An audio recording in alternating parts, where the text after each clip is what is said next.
फिर से एक बार स्वागत है। ये है पार्ट 4। ठीक है, पार्ट 4। अगर किसी को नहीं पता पार्ट 4 क्या है, तो ये ऑल्टो बाय स्ट्रेटेजी, हम सभी ऑल्टो खरीदने के बारे में बातचीत कर रहे थे, डिस्कशन कर रहे थे, उसी मुद्दे पर ये वीडियो बन रहा है। और हम इस वक्त बात कर रहे थे लगेज कैरियर को लेकर, यानी रूफ कैरियर को लेकर, कि क्या ये हमें ऑल्टो पे लगाना चाहिए अगर हम सीएनजी पे गाड़ी खरीद रहे हैं। तो देखो, सीएनजी पे जैसा कि मैंने बताया कि अगर तुम सीएनजी पे गाड़ी खरीद रहे हो तो तुम्हारा जो बूट स्पेस होता है ना, बूट स्पेस वो तो गया समझो। ठीक है, बूट स्पेस जो है वो तो गया। सॉरी, स्क्रीन पे देख कर लिख रहा हूँ तो थोड़ा थोड़ा दिक्कत हो रहा है। तो ये तो गया, तो इसकी जगह पर तुम्हें रूफ कैरियर या लगेज कैरियर लगानी पड़ेगी। लगेज कैरियर बहुत सारे स्टेट्स में लीगल है, बहुत सारे स्टेट्स को मतलब स्टेट्स में ये पूरी तरह से क्या कहूँ, मतलब पुलिस भाई की श्रद्धा के अनुसार है। अगर उन्हें रोकना होगा तो वो रोकेंगे, अगर छोड़ना होगा तो वो जाने देंगे। तो वो तुम अपना समझ लो, अपनी आसपास की मुआयना कर लो, उसके बाद तुम सोचो कि तुम्हें लगाना है या नहीं। मैं अपने, क्योंकि मेरे यहाँ पर अलाउड है, मेरे स्टेट में कोई दिक्कत नहीं है। ठीक है, लगेज कैरियर लेकर बिंदास तुम लगा सकते हो, कोई दिक्कत नहीं है। तो मैं तो अपनी तरफ से सोच रहा हूँ कि मैं लगाऊंगा, तो इससे मेरा बच जाएगा। हाँ, पर अब मेरे स्टेट्स में एक रूल है कि क्योंकि जो माल का जिम्मेदारी है वो आरोही या फिर जो ड्राइवर है गाड़ी का, उसका जिम्मा है। तो जो तुम लगेज कैरियर पे जो तुम सामान रखोगे उसे अच्छे से तुम्हें टाइट करना है।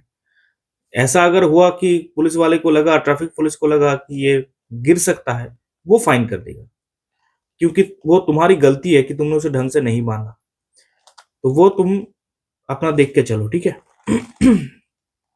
चलो पॉइंट में आते हैं। अभी ठंड का मौसम है ना, तो गले में थोड़ा हिचकिचाहट हो रहा है वो, मतलब, और काफी दिनों बाद वीडियो भी बना रहा हूँ, कैमरे पे देख के बात भी करनी पड़ रही है, तो इस वजह से थोड़ा बहुत फंबलिंग भी हो रही है, वो जाने दो। ठीक है, उसे उतना मत पकड़ो, कुछ दिनों बाद देखोगे सब ठीक हो रहा है। चलो अब अगला पॉइंट पे आते हैं। वो ये है कि लगेज कैरियर से हम बूट स्पेस की जो कमी थी वो हमने मिटा लिया। अब क्योंकि 3 रुपए हमारे हर किलोमीटर के लिए खर्च हो रहा है सीएनजी पे, हमने इस बारे में भी डिस्कशन कर ली थी। बाइक और कार की डिफरेंस में अगर किसी ने नहीं देखा तो डेफिनेटली पार्ट 2 और पार्ट 3 जरूर देखो। शुरुआत से अगर देखोगे तो बहुत अच्छा होगा, बहुत कुछ पता चलेगा। पार्ट 4 देख रहे हो तो मुझे यकीन है कि तुम पार्ट 1, पार्ट 2, पार्ट 3 सब कुछ देख कर ही आए हो, इसलिए मैं ज्यादा डिस्कशन इस पर कर नहीं रहा हूँ। पुराने वीडियो में मैं फिर भी रिवीजन दे रहा था, इसमें मैं रिवीजन रिवीजन कुछ भी नहीं दे रहा हूँ। ठीक है, सीधा मुद्दे पर आ रहे हैं। खैर, अब बताते हैं कि ये तो एक हुआ जिससे हम अपना खर्चा घटा सकते हैं। दूसरा जो चीज वो ये है कि सीएनजी का जो एलेक्साई वर्जन है, इसमें तुम्हें किसी प्रकार का कोई इंफोटेनमेंट सिस्टम नहीं मिलने वाला। अब देखो, ये शब्द सुनने में बहुत फैंसी लगेगा, मोटा मोटा तौर पर कहूं तो गाना तुम नहीं सुन पाओगे। ठीक है, कोई गाना कुछ भी नहीं सुन पाओगे, क्योंकि कोई म्यूजिक सिस्टम है नहीं एलेक्सा में। तो तुम्हें एसी मिलेगा, स्टैंडर्ड में एसी नहीं मिलता, तुम्हें यहाँ पर एसी मिलेगा और कुछ नहीं मिलेगा। ये मोटा मोटा ये पकड़ के चलो कि और कुछ नहीं मिलने वाला।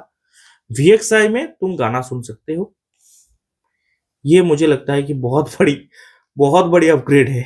ठीक है, एक गाड़ी में सोचो कि एक गाड़ी में कैसेट प्लेयर नहीं है, तुम गाना नहीं सुन सकते। कैसेट प्लेयर हालांकि आज की तारीख में होता भी नहीं है, लेकिन फिर भी तुम गाना सुन सकते हो। 2D म्यूजिक सिस्टम होती है मारुति का, वो वो तुम्हें मिलेगा VXI में। इसके बाद भी एक टच स्क्रीन वाला आता है, वो VXI प्लस में, पर क्योंकि हम वो नहीं ले रहे हैं, तो हम VXI और LXI में शिफ्ट होते हैं। ठीक है। अब आते हैं, लगभग सारे पॉइंट्स हमने कवर कर दिए हैं। तो VXI CNG में हमें वो हर चीज मिला जो तुम्हें जरूरत है, और मुझे भी जरूरत है, और हर किसी को जरूरत है। सबसे पहला सेफ्टी। तुम्हें बाइक में कोई भी आकर ठोक सकता है, और कभी भी कुछ भी हो सकता है, कुछ भरोसा नहीं है। और वो सब कुछ छोड़ दो, वो सेफ्टी वगैरह सब कुछ छोड़ दो, मैं कहता हूं कि पैनिक के भरोसे नहीं, जिंदगी वैसा नहीं है। लेकिन सोचो, कड़कती धूप में तुम पिघल रहे हो, बाइक में जब तुम बैठोगे, सोचो कि मतलब क्या हालत होती है जब भी तुम बैठते हो। सोचो कि जब तुम बाइक चलाते हो उस धूप में, तो वो झुलसती हुई आग जैसा तुम्हारे बदन पे लगता है, और क्या-क्या तुम पापड़ बेलते हो खुद को बचाने के लिए उससे। उसके बाद उसके आफ्टर इफेक्ट्स आते हैं, यानी उस गर्मी में झुलसने के बाद तुम्हारे शरीर में बहुत सारे डिहाइड्रेशन को लेकर, तुम्हारे शरीर में, तुम्हारी त्वचा में बहुत-बहुत दिक्कत आती है। इस सब से पूरा छुटकारा मिलता है अगर तुम्हारे पास एक गाड़ी होती है, मतलब VXI CNG की अगर मैं बात करूँ तो, ठीक। सेकंड, बरसात का मौसम। सोचो, जब तुम बाइक पे हो, रेनकोट भी पहने हो, कितना चांसेस है कि तुम रोड पे स्लिप कर पाओगे, है ना? गिर गए, कोई देखने वाला है नहीं, उस बरसात में कौन तुम्हारा मदद करने आएगा? सोचो कि उस बरसात में तुम जाओगे कैसे, पहुंचोगे कैसे? सोचो उस बरसात में जब तुम भीगोगे, उसके बाद जब तुम्हें डॉक्टर के पास जाना होगा, जब तुम्हें घर पे मतलब रहना पड़ेगा, तुम्हारे खर्चे, सोचो, इन सभी के बारे में सोचो। क्या तुम्हें लगता है कि एक ऑल्टो इस मुसीबत से तुम्हें आजादी नहीं दे सकता? फिर आता है तीसरा, ठंड। सोचो कि रात के 12 बजे हैं, तुम्हें कहीं बाहर से तुम लौट रहे हो, कपकपाहट किस कदर तुम्हारे हड्डियों को, तुम्हारे शरीर को, तुम्हारे जिस्म को किस हद तक तुम्हें लगेगा कि एक मुर्दे से भी ज्यादा ठंडा हो चुका है तुम्हारा बदन। लेकिन अगर तुम्हारे पास एक गाड़ी है तो तुम बच गए। यही ये सारा वजह है कि मैं एक ऑल्टो के बारे में सोच रहा हूँ, क्योंकि मुझे लगता है कि ये सबसे बेस्ट गाड़ी है। देखो, इसके ऊपर भी और भी गाड़ियां हैं, लेकिन वो, क्या कहूं, वो बाइक से अपग्रेड नहीं है। वो गाड़ी से गाड़ी अपग्रेड में ठीक है। अगर तुम ऑल्टो की जगह पर एक टियागो के बारे में सोच रहे हो, ठीक है, अगर एक ओरा के बारे में सोच रहे हो, i10 के बारे में सोच रहे हो, एक बलिनो के बारे में सोच रहे हो, एक डिजायर के बारे में सोच रहे हो, हर वो गाड़ी जो तुम सोच रहे हो, ये सभी एक गाड़ी से दूसरे गाड़ी में जब तुम अपग्रेड करने के बारे में सोच रहे हो तब सही है। लेकिन जब तुम बाइक से सोच रहे हो तब ऑल्टो ही दिमाग में आएगा। ये जगह कम लेता है, पार्किंग स्पेस कम लेता है, इसकी कीमत कम है। अगर मैं अपनी स्टेट की बात करूं, मेरे स्टेट में गाड़ी की कीमत या तो उसका 10% तुम्हें पे करनी पड़ेगी, या फिर एक 55,000 के आसपास होती है वो पे करना पड़ता है टैक्स के हिसाब से। सोचो कि अगर तुम्हारी गाड़ी महंगी है, 8 लाख 10 लाख का गाड़ी है, तुम्हें कितना देना पड़ेगा और इस पे कितना देना पड़ रहा है। अगर मैं कहूं तो एक बाइक से लाखों गुना बेहतर डील है एक फोर व्हीलर पे मूव करना।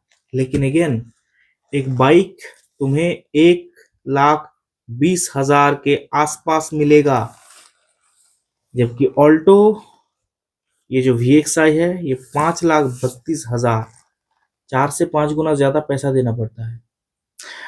सोचने वाली बात है कि 1,32,000 का जो 1,20,000 का जो हमने डील दिखाया तुम्हें बाइक की, वो सब कुछ, सारे खर्च वगैरह सब कुछ मिलाकर, जबकि 5,32,000 सिर्फ इसका एक शोरूम प्राइस है। अगर मैं VXI CNG की मेरी स्टेट में बात करूं तो ये लगभग तुम्हारे 6,63,000, मतलब 6.65, ये पकड़ के चलो, इतना पड़ता है। वो भी तब जब डीलर तुम्हें किसी तरह का कोई क्या कहूँ, छूट नहीं देता। तो हाँ, तुम्हें समझदारी के साथ आगे बढ़ना है। इसी के साथ हमने अपना ये चारों पार्ट का सीरीज खत्म किया। कैसा लगा जरूर बताना। अगर पसंद आया तो डेफिनेटली हम इस सीरीज को आगे जाकर और कंटिन्यू करेंगे। ऑल्टो हमने देखा, ऑल्टो के बाद अगर तुम चाहो तो हम टियागो के बारे में बात कर सकते हैं, हम i10 के बारे में बात कर सकते हैं, हम बलिनो की, डिजायर की, जो भी तुम्हें पसंद है हम हर चीज में बात कर सकते हैं। हम एस्प्रेसो के बारे में बात कर सकते हैं, हम देख सकते हैं कि ऑल्टो वर्सेस एस्प्रेसो कैसा होगा। तुम्हारी पसंद, तुम्हें जो भी अच्छा लगे जरूर बताना कमेंट सेक्शन पे। अगर पसंद आ रहा है तो चैनल को सब्सक्राइब जरूर करना। ऐसे ही वीडियोस हम आते रहेंगे, और क्या कहूँ, हम ये डिस्कशन, ये बातें ये गुफ्तगू चलता रहे, बस इसी के साथ हमारा ये सीरीज आज खत्म हो रहा है। मिलेंगे अगले सीरीज में, तब तक के लिए खुश रहो। और हाँ, एक ऑल्टो जरूर खरीदो, ये उम्मीद रही कि इतना तरक्की जिंदगी में हो जाए।